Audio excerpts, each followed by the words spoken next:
So, do you think enough is being done to improve India's infrastructure? I think lots is being done. This government, when it came in, was faced with the prospect, not just the prospect, faced with the fact of a completely declining enthusiasm for PPP.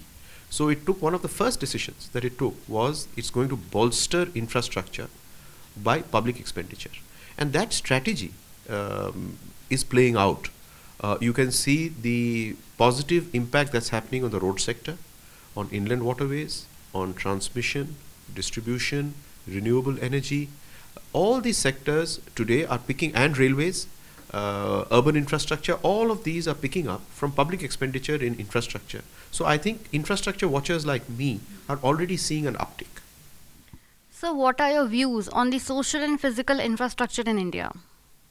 Look, it is difficult to separate them because when you talk of social infrastructure, let's talk of a large housing township that comes integrated with needs of water, solid waste, sanitation, electricity, roads.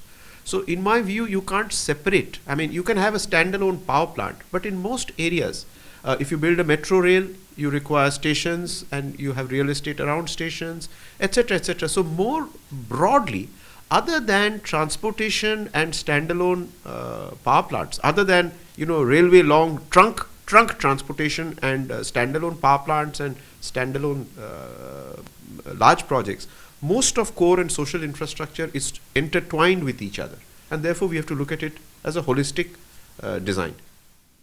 So, how do you think will Digital India work in the betterment of infrastructure?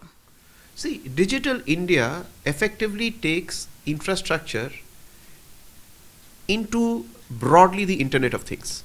Therefore, if I give you one example, take highways.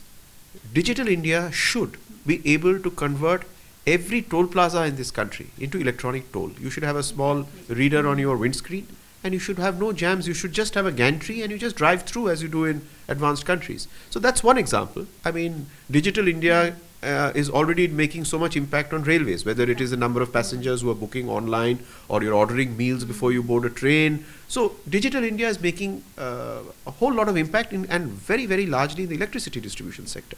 Smart grid, smart metering, reduction of theft. So Digital India has a huge impact on core infrastructure. And so, what is your forecast for the economy in 2016? As many economists have hypothesized, the kickstarting and the revving up of infrastructure is actually supposed to be the engine that will rev up the economy.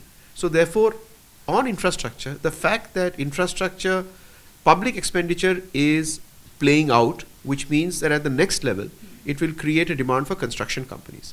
Once construction companies start getting the orders, which they have started receiving, for example, a lot of mid-cap construction companies, their order books are in good shape, their shares are also doing well. They will then translate into a demand for intermediates, steel and cement. As soon as that is done, it will translate into a demand for capital goods, rollers, earth movers, etc. So the cascading effect of this strategy of public expenditure infrastructure, in my view, is going to have a positive ripple through the economy in 2016.